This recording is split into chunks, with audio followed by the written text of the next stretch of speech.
Shalom, shalom, shalom to both light bearers and Gentiles. Copyright disclaimer. Under Section 107 of the Copyright Act of 1976, fair use is invoked for purposes such as criticism, comment, news reporting, teaching, scholarship, and research. Fair use is permitted by copyright statute when an otherwise infringement may occur. Usage for nonprofit educational purposes tips the balance in favor of fair use. Viewer discretion advised. Let's get straight into the lesson. Look at this picture. It appears to me that this is a pregnant female, based on the bulge that maybe the stomach are drawn to give the illusion of pregnancy. However, to me, even without the bulge, this appears to be a female. Initially, I believe the reason our history about the gods, Atlanteans, and Lemuria was called mythical was to cover up our identities, gifts, and powers. But now I believe it was also to cover up the truth about the identities of others, especially since today Gentiles speak about cloning to make us believe they created something or it was a new concept they created. However, if we examine the big picture and realize Gentiles created nothing, we can surmise that cloning existed long before they came onto the scene. I believe this is one of those failed experiments, or it could be an experiment that really wasn't a failure because the body is walking around and it's a body. Now our people are asking this one question: where do these beings come from? Because they're not indigenous to this planet. But looking at this picture, you still have to ask why this body is walking around with the bow and arrow like it's a functioning system. It's functioning. This wasn't a picture that they just set up to look like this. I believe this was a functioning body. So we have a people here that started this way, but what could they look like today? I'm thinking this is what they may look like. Again, more exoteric knowledge. This can be any female, but we know that initially it started out as a colorless female, okay? But when you're looking at the cloning and all of these experiments, and they've been using our body parts, our DNA, our plasma, and all of these things, you never know what it looks like. Because I remember when CV hit, there was a picture on the internet floating around about two Chinese, so-called Chinese men that had turned really melanated, dark, a charcoal, that bronze thing speaking about in the Bible about the appearance of the Hamashiach. So we don't know the people around us or what they look like on the inside. We know the outward appearance. However, exoterically, this is this is the hidden knowledge. Based on all of their books, this is who they really are, because this brain is situated according to their tree of life. I thought that this was very interesting to actually find a picture that shows the points on the brain that may actually coincide with the bodily functions. We're going to take a look at the brain at some other time, but this pic, you know, it shows a lot, and it has the the flower of life or the lotus, the petals on it, so it's a lot going on in this picture. We're not going to go into that today, but we're going to touch base on this at a later time. The script says in Revelation 2:9, I know thy works and tribulation and poverty, but thou art rich, and I know the blasphemy of them which say they are Jews and are not, but are the synagogue of Satan, or the temple of wickedness. I say the temple of wickedness. I know many Christians believe that when the Hamashiach said in Matthew 16:18, and I say also unto thee that thou art Peter, and upon this rock I will build my church, and the gates of hell shall not prevail against it, that the Hamashiach was speaking about a building. But that's the esoteric knowledge. But now we should know he was speaking about the body, the spiritual temple. But what is temple without the pineal and pituitary glands? Is it still a spiritual temple? Well, the answer to that is no.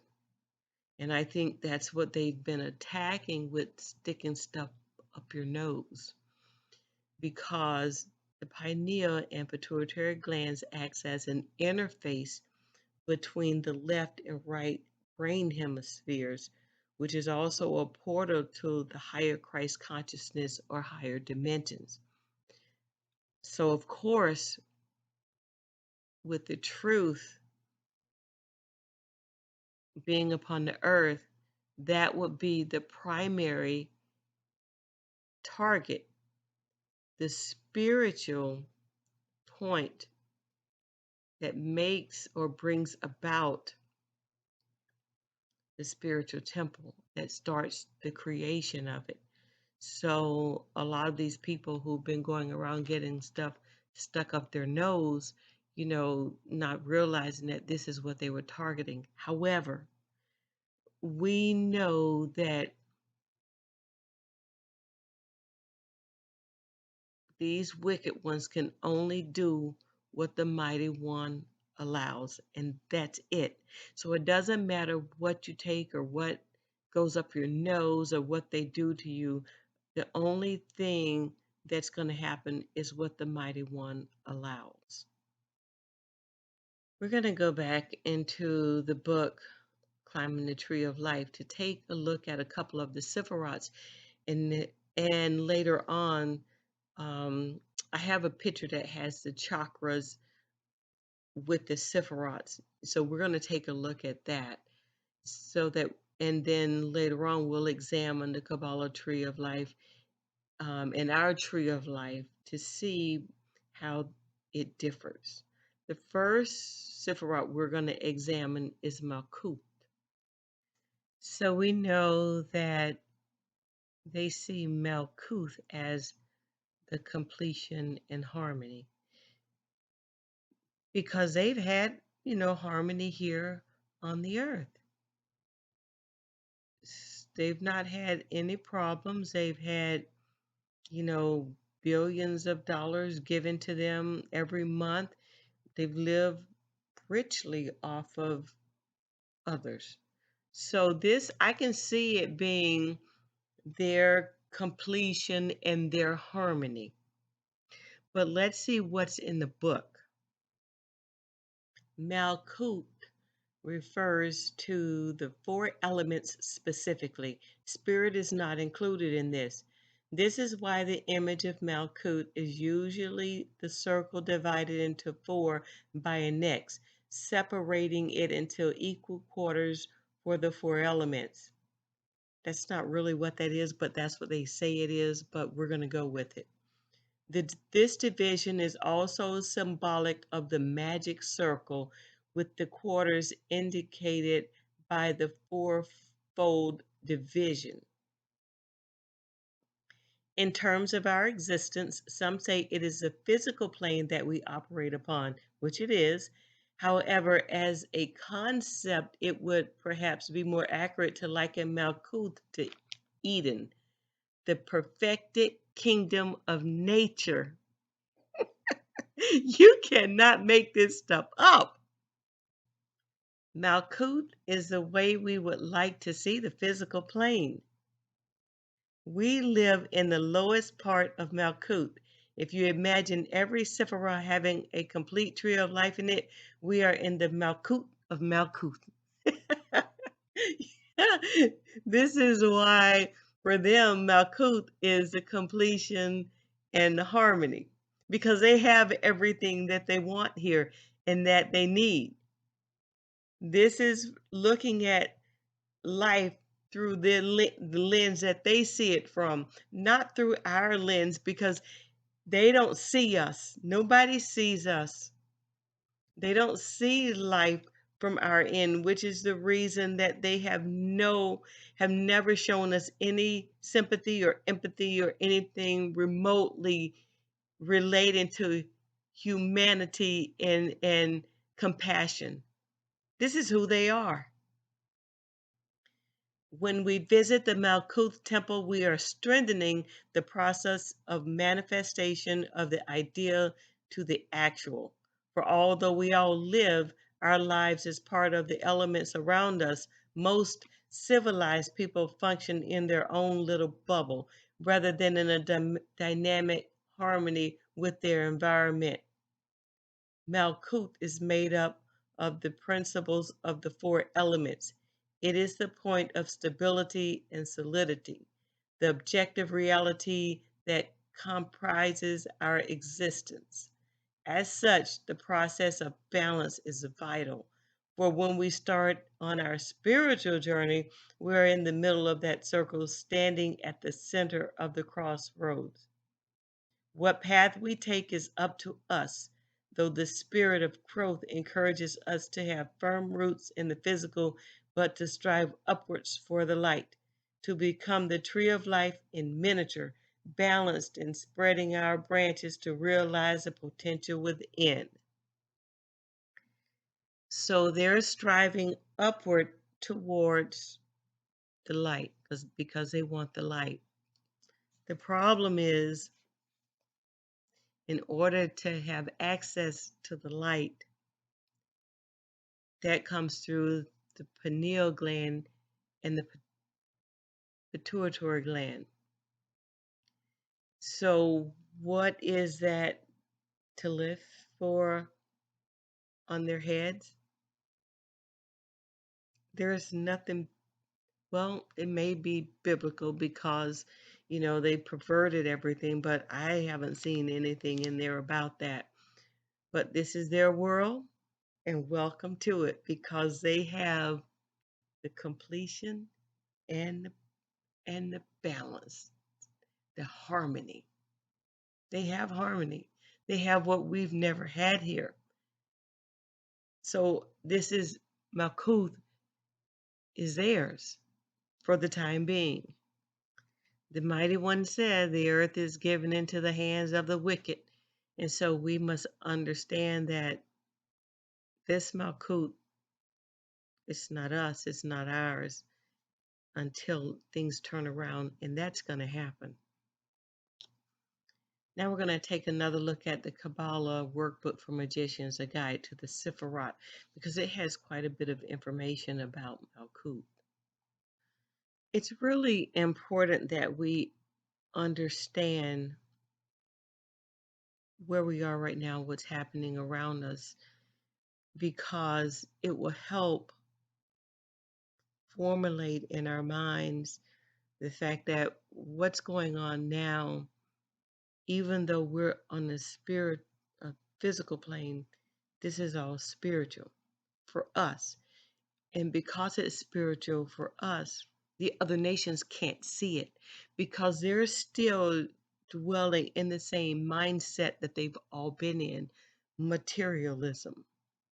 We had to change the way that we saw things. And when the Mighty One woke us up, that happened, we began to transition into this new light, the new way of seeing things, spiritually, because we were asleep. We were unconscious. We, we didn't have the knowledge that we had in the past, and now it's coming back to us. It's a slow, progressive growth, but the other nations, they can't see it because they're not the spiritual beings on this earth. They're here.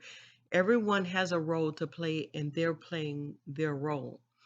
So, as Malkuth being a material plane right now, we're going to look at it and see what they've been seeing, the manifestations that they've enjoyed that we've not been privy to. Malkuth is the 10th emanation on the tree of life. Malkuth means kingdom. This is their kingdom. So if there's a kingdom, there must be kings. So because this is their kingdom, and there are no kings on this earth that look like us, we know that Malkuth is their harmony, their completion. It's not ours. Not this Malkuth. Malkuth is the most complex of all the Sephiroths, representing all of the elements. It is a natural funnel for all of the other Sephiroths into the material plane. Notice they say they stay on the material plane because for them, everything is material and nothing is spiritual. Only a few can leave the spiritual realm and go within, can leave the material realm and go within the spiritual realm. This is the reason that a lot of our brethren and sisterin are still in lockdown tight into this Christianity, because there's nothing spiritual about the Christianity that was here on the earth that was given to us. It's all been esoteric knowledge on a material level. Once we can grasp that, we can separate the spiritual from the material. And that's what happened when we lost a lot of friends. There was a lot of this separation and disconnect. For a lot of us, it looked like we were losing friends on a physical level, a personal level, but it really was a division set up on a spiritual level. Malkuth has no nature of its own. Even its color correspondences suggest a dulled version of the brilliant colors above it. It is entirely dependent on the energy above and below. Malkuth is the gateway into the world of the divine. It is one of the two feminine Sephiroth on the tree. It is also called Shekinah, the Shekinah, Shekinah. So, however you want to pronounce it. Anyway, they keep speaking about the brilliant colors and about this light. That whole situation we're going to get into, but it's on a whole nother level that they have no access to. And I can say that they don't have access to the light. They don't have access to the colors, the rays, the brilliance of all that. They don't have access to that. Not with the wickedness here in Malkuth. That's a whole different transition at a whole different level. But here, this is what they have. Down on the bottom of page 140, where it says magical powers, for them, Malkuth is a vision of the holy guardian angel or of Adonai. Additional associations are associated with the visible presence of God, the burning bush. This is how they see Malkuth. This is what it means to them, and nobody's going to tell them any different.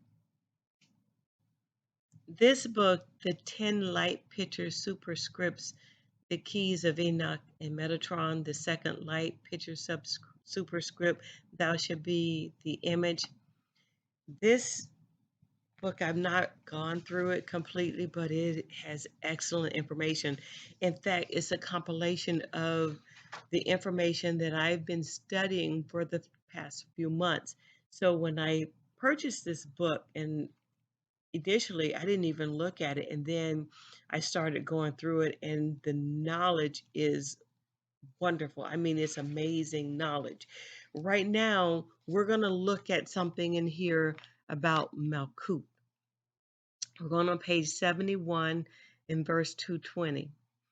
Fortunately, the image code connections to the similitude still exist even in our basic cellular structures as the cornerstones and capstones awaiting the marriage of the higher elements.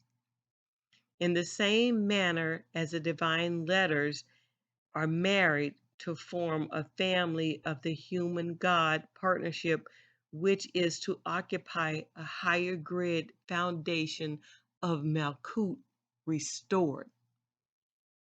See, the Malkuth that we're on right now, the earth, is given into the hands of the wicked. It doesn't belong to us. But this book tells us that Malkuth is going to be restored. So if it's wicked now, what is it going to be restored to? What was it in the past? It was that Garden of Eden that is spoken about in the Kabbalah, but they don't know it. It's going to be restored to the Malkuth that it was in the beginning.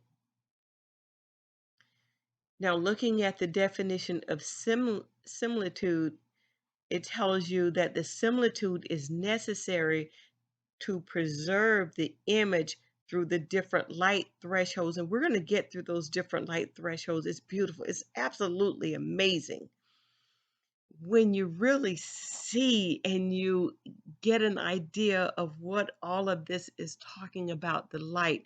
See, in the Bible, when it speaks about the light, and the light of Lucifer being the light bearer, he was a light bearer. All of the fallen were light bearers. That's nothing new. But when you don't have the knowledge or can stand over the information about what it means to be a light bearer or the light, that's a whole subject that's being left out. That's a whole linkage of knowledge that we haven't had access to. But we're going to get that because when you actually see how Jacob goes up that ladder, man, it's beautiful. Oh, man. Woo! It is absolutely beautiful. It's such a blessing. The Mother Ruach. Oh, I love this knowledge. When I ask for more knowledge and to find my place, what I was supposed to do, and this is what I was given. Whew, even now, I feel the tears welling up in my spirit because this is beautiful. We are moving to a beautiful place on Malkuth, the light. We're going to the light, and it brings me, to think about that movie Poltergeist. I saw it years ago and I haven't watched it since, but I want to go back and watch it. And I think when they told Carol Ann not to go into the light, when you start studying about the light, you understand the reason that they told her not to go into the light was because she didn't come from the light. You can only return to that which you came. The light was not her first estate. Malkuth is in darkness right now. It's not the first estate of Malkut, but we're returning to the Malkut of light because it's being restored. In verse 22, this is what is really beautiful. We are the living sons and daughters of light. And as offspring of light, we have been programmed into the image and ordained with our mission of bringing mercy to the fallen fields of biological imperfections. Okay? As we strive to find the higher meaning of life, the reality dawns that we ultimately are awakening to the awareness of the totality and the house of many mansions beyond our present conceptual world, but not beyond our non-local reality. This is this is what's so amazing. This is where we are. This is what we're going to right now. The awareness of the totality in the house of many mansions beyond our present conceptual world, because the present world as it is the completion and the harmony of another race of beings. It's still Malkut, but it's not our Malkut. When the Malkut is restored, this is where we shine. This is where we show that we are the living sons and daughters of light. And as offspring of light, we are programmed into the image and ordained with our mission to bring mercy to the fallen fields of biological imperfections. This is the reason I said that it doesn't matter what they stick up our nose, what they put in our system, what is programmed into us is there. Mighty One did a fabulous work when he created us. He made us in such a way that it doesn't matter what we take into our bodies. What is programmed into us, we are a computer database.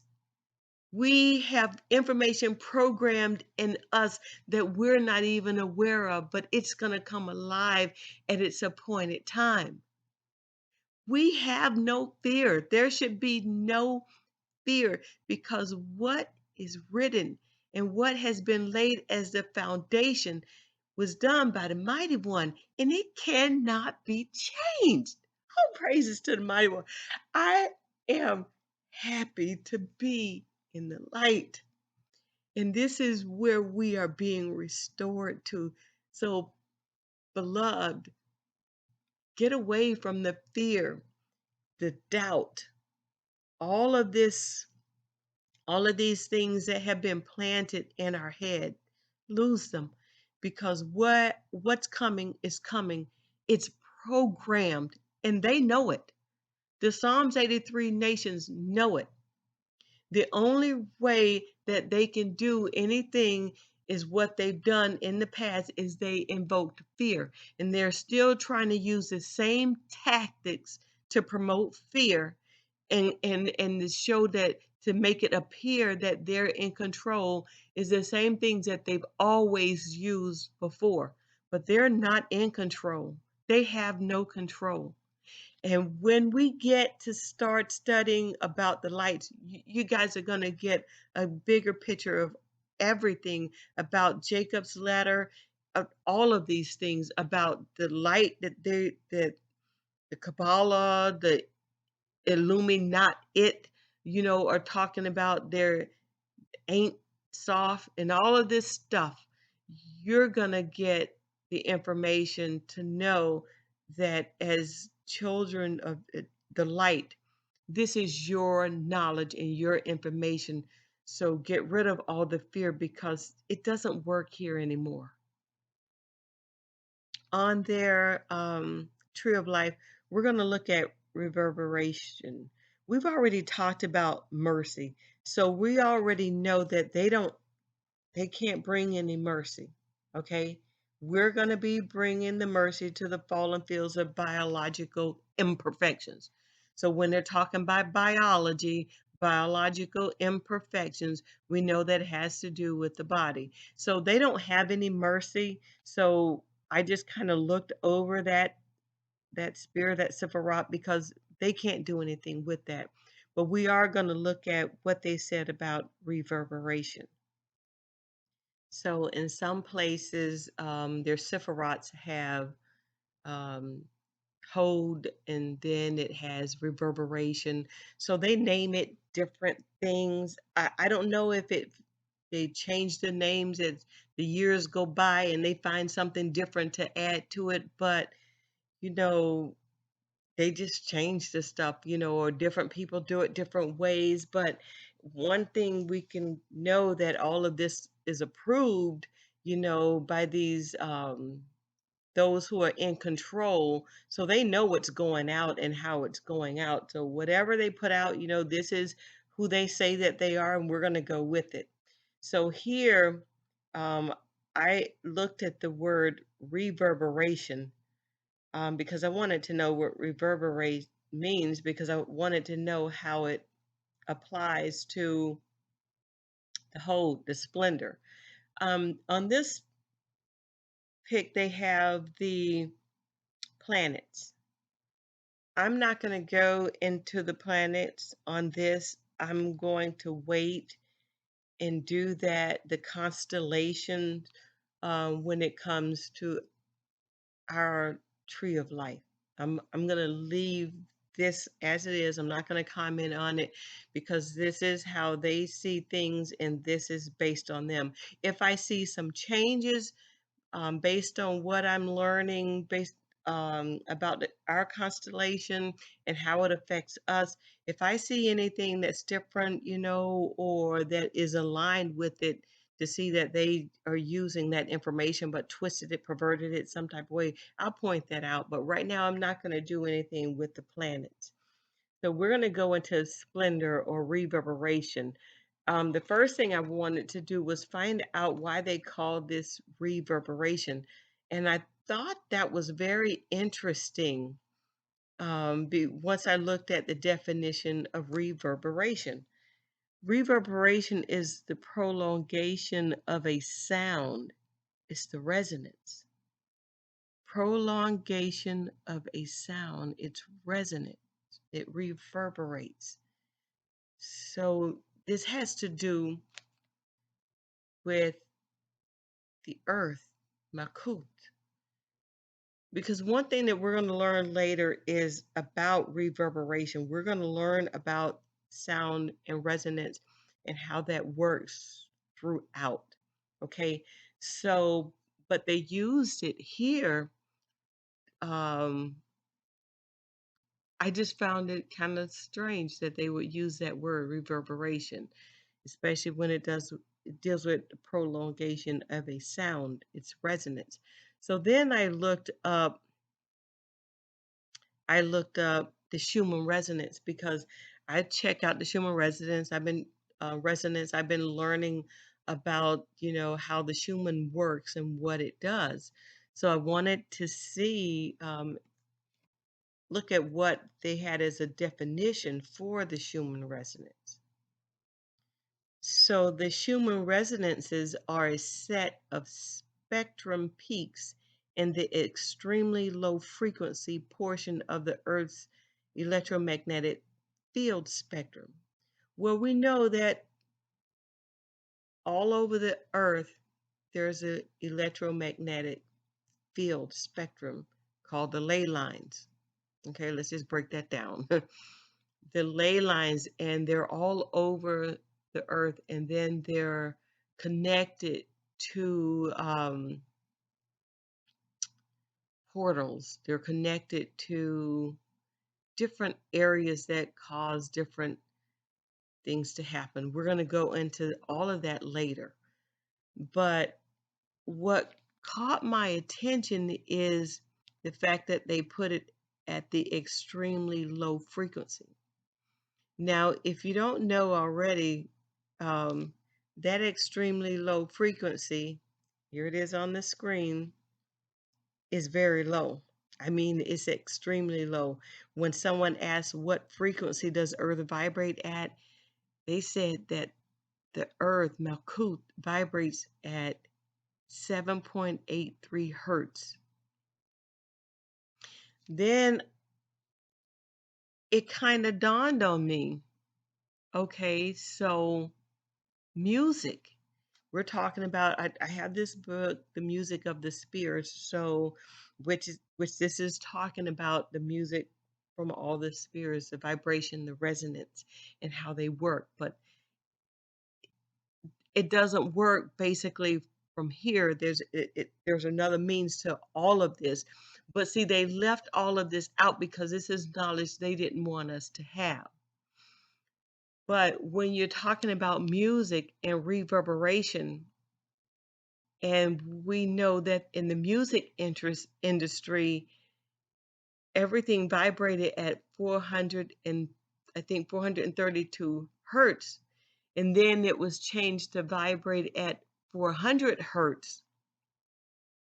Think about that, how that affects the organic body, our bodies, the melanated bodies, the carbonated bodies, because when you think about resonance, you have to think about us as a people because we were made from the earth. So everything in our bodies has to do with earthly materials, the crystals, the nature, the rocks, the grass, the dirt. I mean, everything. So we vibrate at that frequency. So to say that the earth is at the 7.83 hertz frequency, that's not the natural resonance of Malkuth, because our bodies and our music originally was at 432 hertz. And I believe that we resonate even higher. I believe that we're going to resonate at a higher frequency, and anything that's still on that 7.83 hertz frequency, which is fear, despair, drug addiction, alcoholism, all of these things resonate at that level, that low level frequency, depression, um, grief, all of these things. And that's why Malkuth has been at such an extremely low frequency, because the extremely low frequency is wickedness. See, when your resonance is high, then the vibration is high. Then that means everything in your body is vibrating at a higher frequency, at a higher level. So for them to change the frequency of the music, you must know that as people of soul, I got soul and I'm super bad, okay? So everything that has soul and that has that vibration, the harmonic vibration that's higher than the 7.83 hertz, then we know for the changes to occur to music, what they did was because of us. It wasn't because of them, because most of them have no rhythm, no soul, no nothing. So we know that the change wasn't made to hurt them, it was made to help them. But helping them means that it's going to hurt us. I mean, there's a polarity to everything. Right hand side, the left hand side, all of this has a resonance. It all resonate at some harmonic frequency.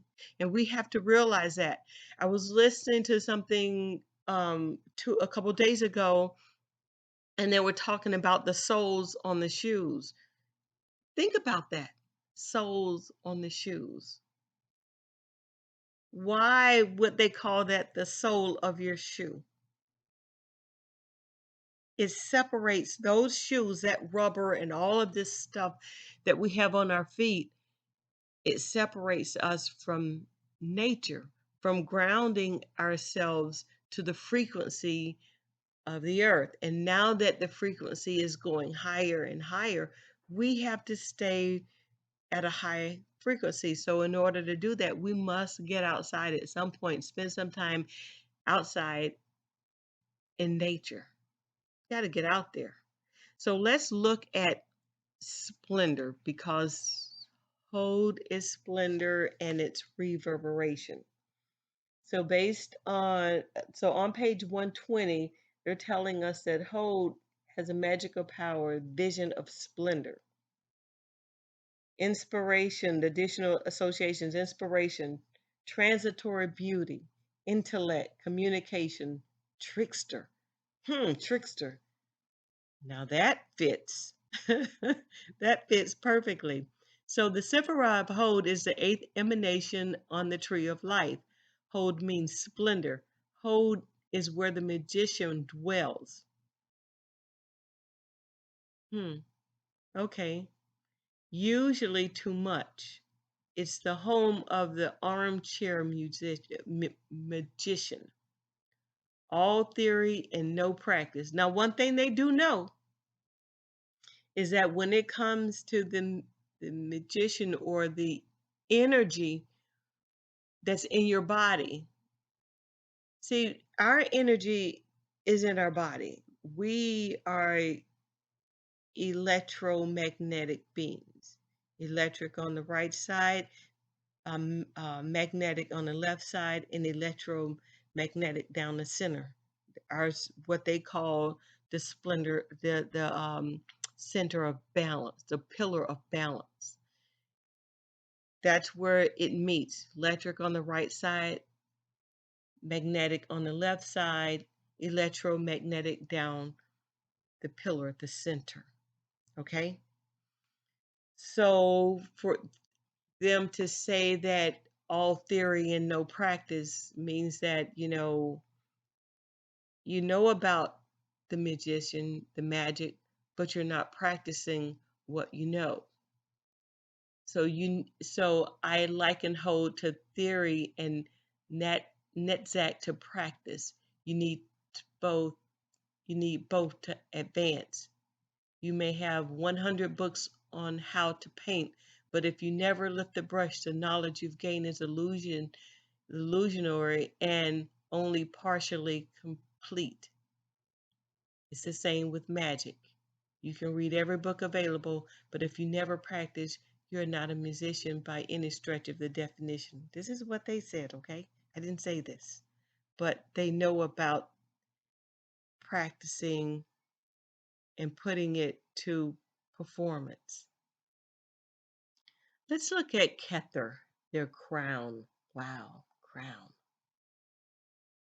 Magical power, union with God. Additional associations, the crown, the most hidden of all hidden things, the point, absolute compassion. Okay. Primal stirrings of intent, the arousal of desire, the origin of will, air that cannot be grasped, the hidden light, the ancient holy one, their crown. Okay, okay.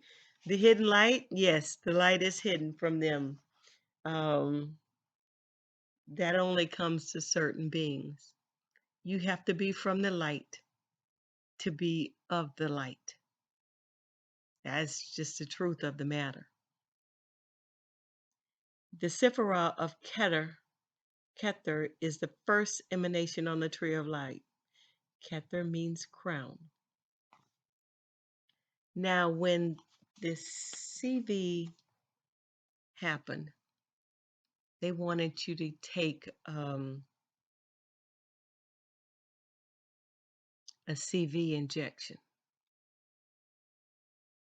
So CV, corona, means crown. They want to inject the crown? Huh? Why? So was that a hidden was that the hidden light? Between them it's time now to inject the crown? I don't know. I don't know. I'm just thinking out loud. Thinking out loud again. Okay. So it is the I am moment.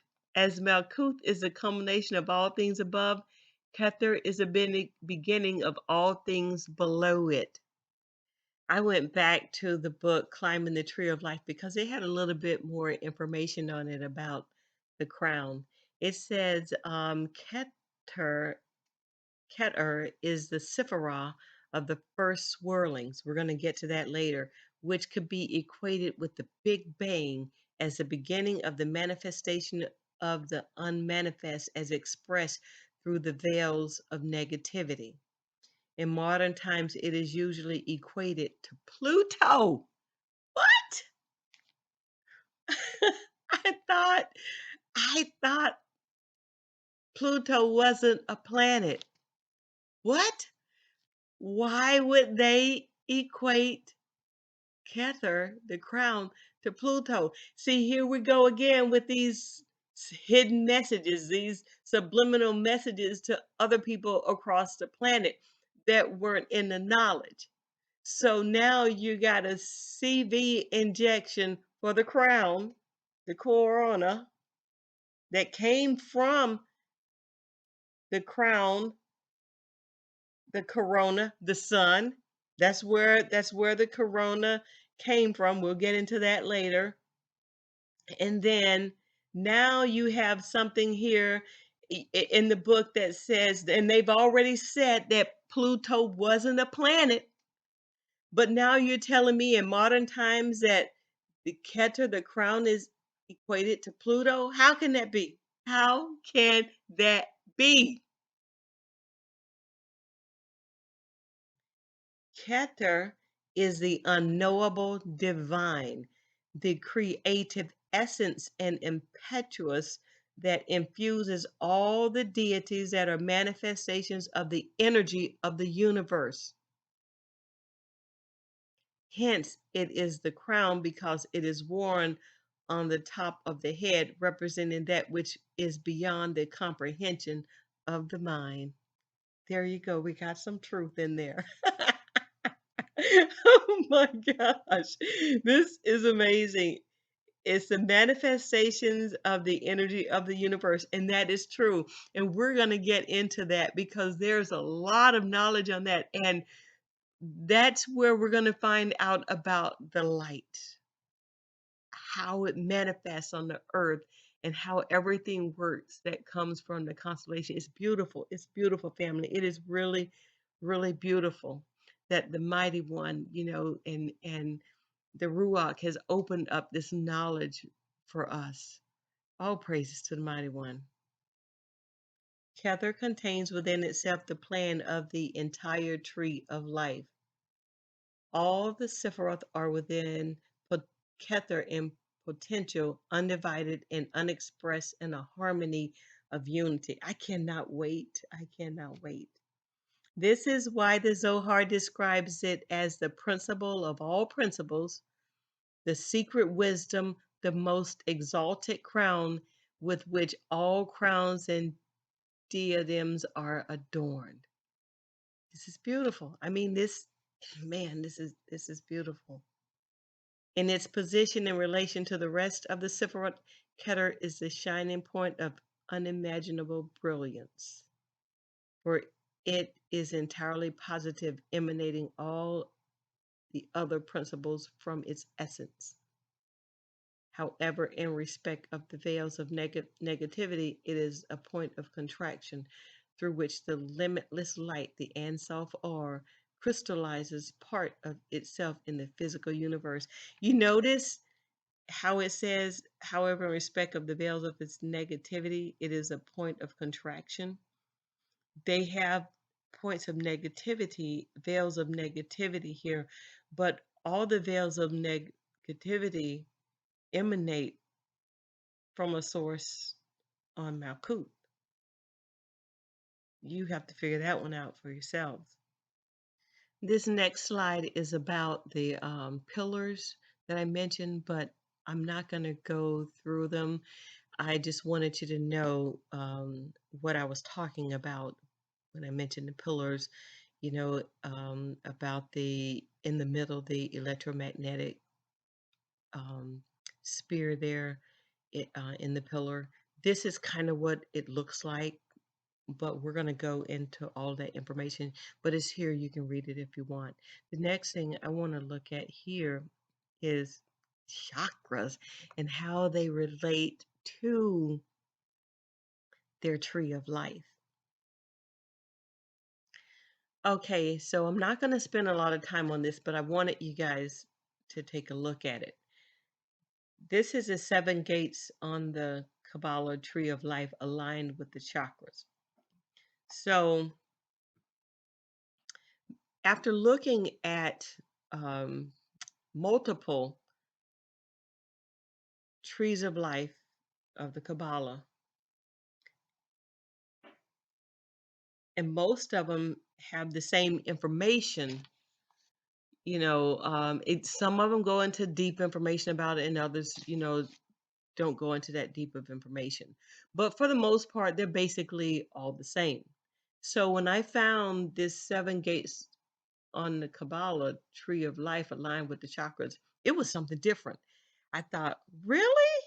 This I got to see, because based on the way that their tree of life is set up, it's not aligned with the chakras. Not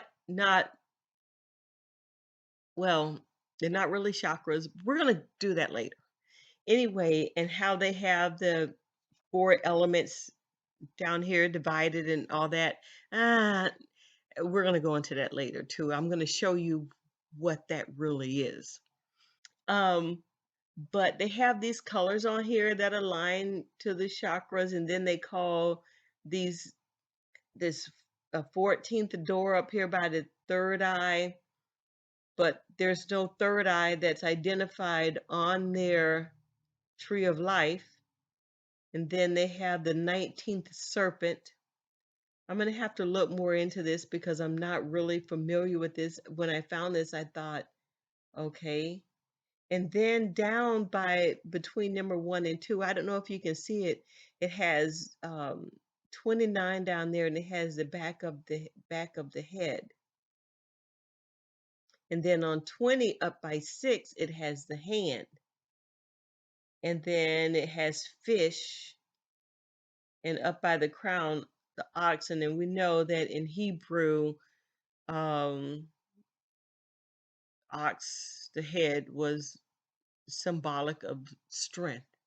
Okay, so yeah, this is kind of this is different, and they have down here by Hod, they have the head. So these are gates. There's seven gates. But we're going to go into that too. There's a lot of information, that's being pulled from different places and into this based on things that they have discovered. But we're going to go into how it all works together for the good of those who love the mighty one. We're going to do that, and then you guys will have a better understanding of what's going on. But when you have some time, if you want, you can look at these pics, and see how they fit. I'm not going to spend a lot of time on this. I just wanted you guys to see it. And then on this last slide, we're going to look at Jacob's ladder. I'm not going to spend a lot of time on this because of the fact that it's not really Jacob's ladder, but they throw Jacob into everything. So why not let Jacob have a ladder in the Kabbalah? Okay? I mean, why not? It says in this model, each of the four worlds has its own complete tree of life. So the problem with the Kabbalah and this situation about four worlds is the Kabbalah is based on Fibonacci. In the Fibonacci, it eats up all the numbers before it. It acts like a vampire system. It's a vampiric system. So there is no creation of other worlds, okay? It destroys everything in its path. So it says in this model, each of the four worlds has its own complete tree of life, with the Malkuth of the first being the Kether of the second, and so on down the tree. This is known as Jacob's ladder and refers to Jacob's vision in Genesis 28:12. And he dreamed, and behold, the ladder set up on the earth, and the top of it reached to heaven, and behold, the angels of God ascending and descending on it. Okay, okay, okay, okay. This is not what that is. I got to steal Big Levi's words now. This is not what that is. Because there are no other worlds ascending or descending uh, in Kabbalah on this system the way it's built. The only ascending and descending is the crown, because the mighty one sets up the crown, the kings and the kingdoms, and he tears them down. That's that's that's the only thing that can possibly mean. But esoterically, it means something completely different. And when we look at it, we're going to go, I'll point out exoteric, but we're actually going to go into the esoteric meaning of all these things, okay? And so they have a book, the Book of Raziel. It refers to it as the great ladder is placed in heaven. The top reaches to the firmament. A variant of this has a Keter at the lowest tree of life, being the Tiferet of the second, and so on, making a more compact version of Jacob's ladder. So again, all of our information has been perverted into something new to fit this Malkuth.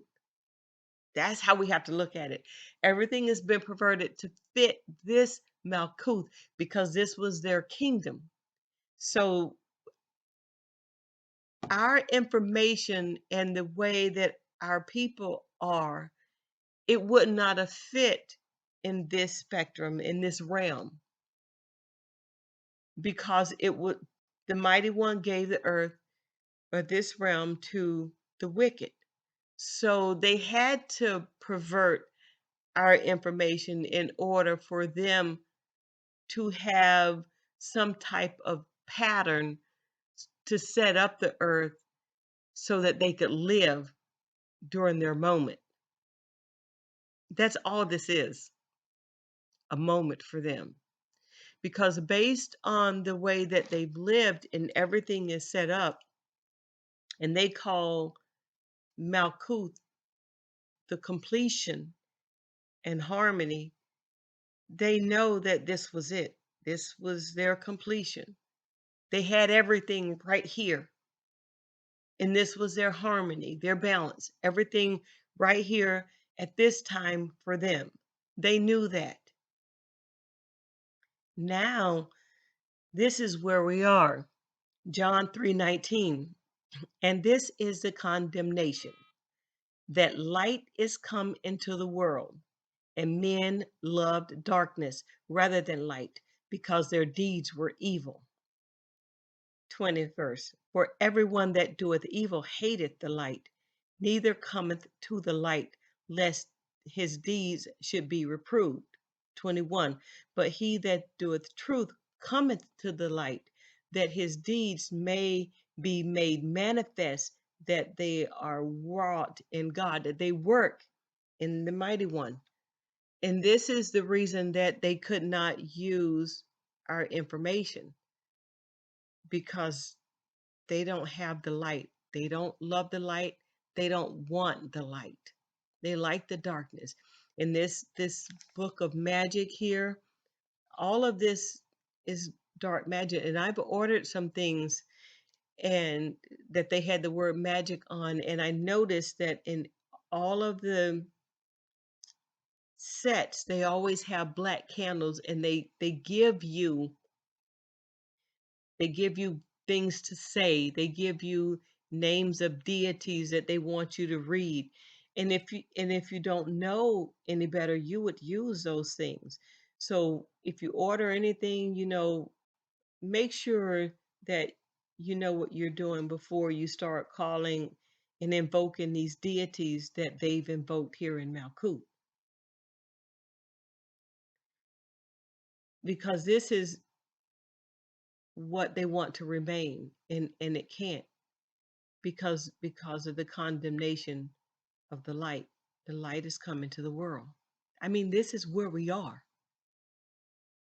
Remember, light bearers, you owe men nothing but spiritual. We owe everything to the mighty one. Therefore, it is his truth we must speak as light bearers, hearers and doers of his word, because there lies the light. There lies the light in the truth. So keep it in spirit and in truth, beloved. All praises to the mighty one, grace and gratefulness to the divine earthly mother, and much honor to our beloved brother, the Hamashiach, for leading the way. Shalom, shalom, beloved angelic family and Gentiles. Peace be upon you. There will be no Jacob's trouble.